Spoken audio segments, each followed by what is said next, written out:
अस्सलाम वालेकुम स्टूडेंट्स। ऐसा है कि हम लोगों ने क्वेश्चन नंबर 1 एक्सरसाइज 2.5 का जो है वो कर लिया है, जिसमें हमने ये 3 लॉ अप्लाई किए थे। इसको इस फॉर्म से हम इस फॉर्म में लेकर आए थे, जबकि अब जो हमें क्वेश्चन करना है उसमें हमें इस फॉर्म से सिंगल टर्म में जाना है। ठीक है स्टूडेंट्स, फैक्टराइजेशन में करवा चुकी हूँ।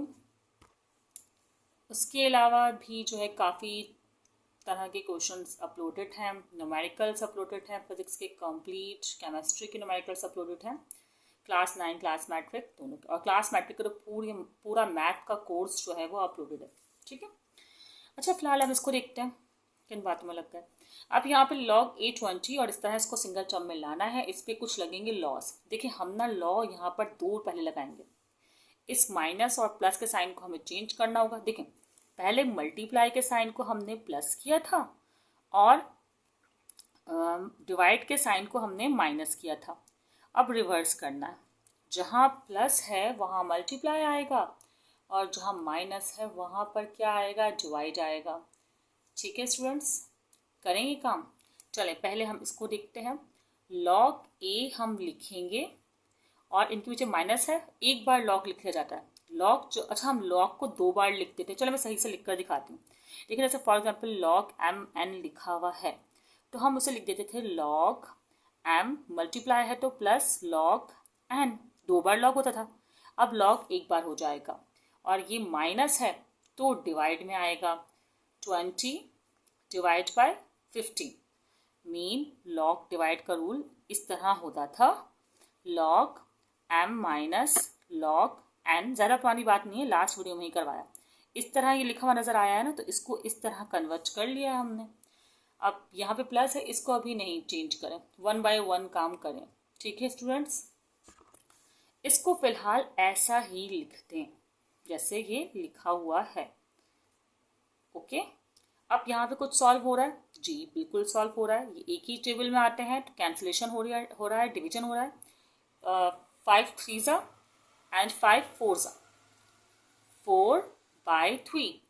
सही है, ये आप फिर से लिख दें क्योंकि अभी हमने एक स्टेप किया है ना, तो हमें अभी फिर से ऐसे ही लिखना होगा। बल्कि यहाँ पर ना मैं एक स्टेप और कर देती हूँ। एक हमारा लॉ होता है लॉग का पावर का ना, जिसमें m के ऊपर n पावर होती है, तो आपको क्या करना होता है कि n इस तरह स्टार्ट में लिखकर log m लिखना होता है।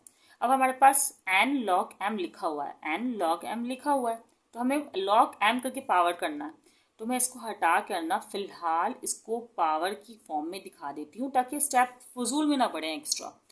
सही है, अब हम क्या काम करेंगे कि अब हम इसको मल्टीप्लाई में भी दिखा देंगे, क्योंकि प्लस है इनके बीच में, तो लास्ट स्टेप सिंगल टर्म नहीं है ना, अभी प्लस है। देखें सिंगल टर्म वो होती है जिसमें जब टर्म मल्टीप्लाई, जैसे अब यहाँ 3 टर्म है, वो 3 वैल्यू है, 1 2 3, लेकिन ये कहलाएगी सिंगल टर्म।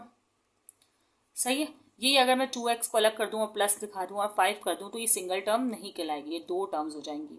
और अगर मैं और अलग कर दूँ तो ये 3 टर्म्स हो जाएंगी। समझ में आ रहा है, अगर मल्टीप्लाई डिवाइड होता है तो सिंगल टर्म होती है। अभी ऐसा कुछ नहीं हुआ है, प्लस आ रहा है, इसको मल्टीप्लाई में कन्वर्ट करते हैं। देखिए जब प्लस आएगा तो मल्टीप्लाई में लिखना होता है। ठीक है, एक बार log को लिखकर ये 4/3 ऐसे ही रहेगा और ये मल्टीप्लाई में आ जाएगा। अच्छा मैं आपको बता दूं कि 1/2 का मतलब होता है स्क्वायर रूट। अब 1/2 भी यहाँ दिखा देंगे, कोई मसला नहीं है, वैसे स्क्वायर रूट है 9/2।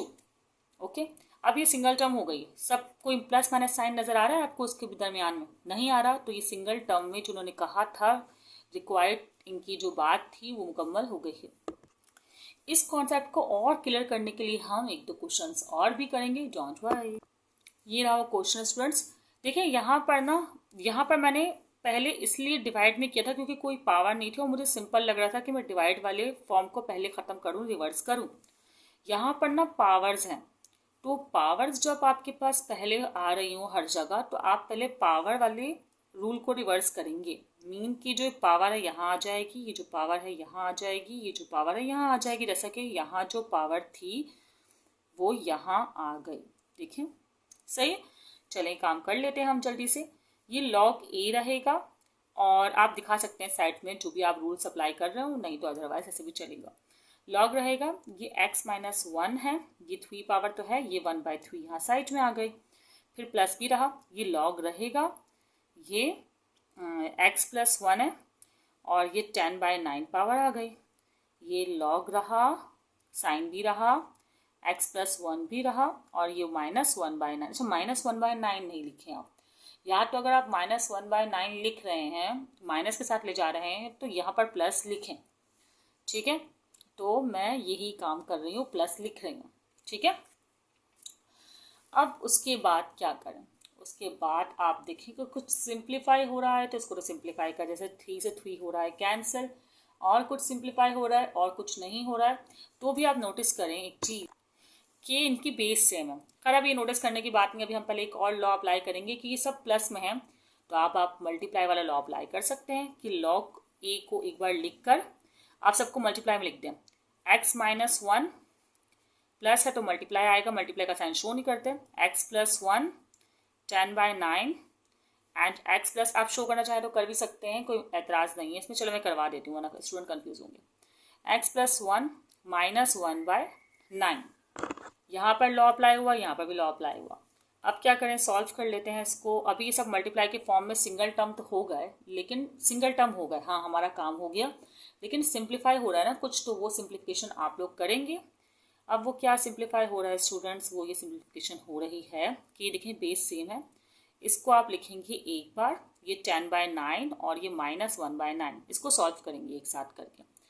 अच्छा, इसमें आप देखें कि x-1 और आप एलसीएम कर रहे हैं, समझें, रफ में करके लिख सकते हैं डायरेक्टली एलसीएम, तो मैं वही काम कर रही हूँ। देखें ये 9 है, एक बार लिख दिया जाएगा, 10 - 1, जब डिनोमिनेटर सेम होता है तो इसी तरह का एलसीएम होता है। ठीक है, 10 में से 1 गए 9, 9 और 9 कैंसिल। ठीक है, 9 और 9 कैंसिल। अब क्या करें, 1 आया, 1 लिखते नहीं है। अब लास्ट स्टेप आप चाहे तो एक कर सकते हैं, चाहे क्या करना चाहिए कि इसमें फॉर्मूला लग रहा है a² - b² का, जो कि a प्लस बी और a माइनस बी के बराबर होता है। यहाँ पर ये फॉर्म लिखी हुई है तो आपको इसको इस तरह रिप्रेजेंट करना होगा, log a x² मतलब a² - b² मतलब 1², और 1 का स्क्वायर 1 ही होता है। स्टूडेंट्स अब करते हैं ज़रा जल्दी से क्वेश्चन को सॉल्व। मैं दो रूल्स एक साथ भी अप्लाई कर लूँगी, कोई मसला नहीं। इन दोनों के बीच में क्या लॉ लग रहा है, ये माइनस में है तो डिवाइड वाली कहानी को छोड़ रही है, तो इसलिए रहने दें, हम पहले लॉग की पावर्स को ही ख़त्म करते हैं। देखिए ये लॉग x है, इसको रहने दें, ये माइनस वहाँ चला जाएगा तो यहाँ प्लस रहेगा, क्योंकि पावर के साथ लॉग x जो है ना उसके ऊपर ये पावर आ गई माइनस के साथ। सही है, एग्री। अब यहाँ भी आप लॉग को तो रहने दें, क्योंकि मैं ये भी पावर बना रही हूँ, पावर ही होती है ना जो स्टार्ट में होता है, ये तो आप सीख चुके होंगे, अब तीसरी वीडियो हो रही है हमारी इस पर। सही है, और अब यहाँ तो कोई पावर है नहीं, इसको ऐसे ही रहने दें, क्या कर सकते हैं, या फिर एक हल है, या करें ना करें, नहीं करते। ठीक है, ओके डन। अब क्या करें, अब ये करें कि ये प्लस माइनस का साइन खत्म करें, जहाँ प्लस है वहाँ मल्टीप्लाई है, तो यहाँ लॉग को तो एक ही बार लिख दें, ये x लिखें, x² लिखें, इनके बीच में मल्टीप्लाई है, मल्टीप्लाई लगाना चाहे तो लगा दें, इनके बीच में मल्टीप्लाई है, लगाना चाहे तो लगाएं, नहीं तो ब्रैकेट है ना हमारे पास, x प्लस 1³ ठीक है। अब ये माइनस में है, मीन ये तो आएगा डिवाइड में, ओके, और ये -2 है, माइनस ही रहेगा फिलहाल। अब एक और स्टेप करते हैं, उसमें ये हो रहा है कि ये बेस सेम है तो ये 1 है, ये -2 है, प्लस माइनस माइनस 1 में से 2 गए तो पावर आई इसकी -1। सही है, ये x प्लस 3 को मैं फिलहाल मतलब x प्लस 1 की पावर 3 को मैं ऐसे ही रहने दे रही हूँ, और नीचे फॉर्मूला खुल रहा है x plus 1 x minus 1, a² minus b² वाला यही फॉर्मूला है। देखिए ये था, ये आया ना, तो ये वापस ये जा रहा है, ये वाली कहानी है। ठीक है, अब ये क्यों किया हमने, देखिए भाई ये एक इसकी 3 पावर से माइनस हो जाएगा, 1 माइनस हुआ तो 2 बचा। सही है, 1 माइनस हुआ तो कितना बचा, 2। मैं यहाँ लिख देती हूँ लॉग, ठीक है, यहाँ पर मैंने लिखा कि x प्लस 1 पावर 2 बचा। सही है स्टूडेंट्स, ठीक है। अब ये x क्यों नहीं लिखा मैंने, एक्चुअली इस x की पावर ना माइनस में है, तो स्टूडेंट्स मैथ्स में ज़्यादातर हम नेगेटिव पावर को पॉजिटिव रखने की कोशिश करते हैं, और नेगेटिव पावर को पॉजिटिव करने का तरीका ये होता है कि अगर वो डिनोमिनेटर में है तो नोमिनेटर में चल जाती है, और अगर नोमिनेटर में है तो डिनोमिनेटर में आ जाती है, और अगर वो अकेली है तो हम उसको इन्वर्स कर लेते हैं इस तरह। तो वो पावर क्या हो जाती है, पॉजिटिव हो जाती है। अगर -2 है तो भी पावर 2 आ जाएगी, ठीक है। तो यहाँ मैं इसको यहाँ लिख रही हूँ, और प्लस का 1 आ गया तो वो लिखने की ज़रूरत नहीं है। अच्छा, x-1 लिखने की ज़रूरत है, बिल्कुल ज़रूरत है। अब क्या ये और सिंप्लीफाई हो सकता है? ये बिल्कुल भी और सिंप्लीफाई नहीं हो सकता, और सिंगल टर्म हो गई है। अब आप लोग बोलेंगे बस यहाँ पे प्लस यहाँ माइनस आ रहा है, कोई नहीं, ये वैल्यू देखें, इन वैल्यूज के बीच में क्या कहानी है, ठीक है ना। अब ये क्वेश्चन आप लोगों ने प्रैक्टिस करना है, क्योंकि प्रैक्टिस करने से ही ये आपको आएंगे। और अगर नहीं समझ में आया तो आप कोई भी क्वेश्चन को दोबारा देख लें, दोबारा वीडियो देख लें, उसकी वीडियो भी यही है, चैनल भी यही है। उसके अलावा कोई कन्फ्यूजन है तो कमेंट सेक्शन में आप लोग पूछ सकते हैं स्टूडेंट्स। वीडियो को दोस्तों को भी ज़रूर शेयर कीजिएगा और दुआओं में याद रखिएगा। नेक्स्ट क्वेश्चन हम लोग नेक्स्ट वीडियो में करेंगे।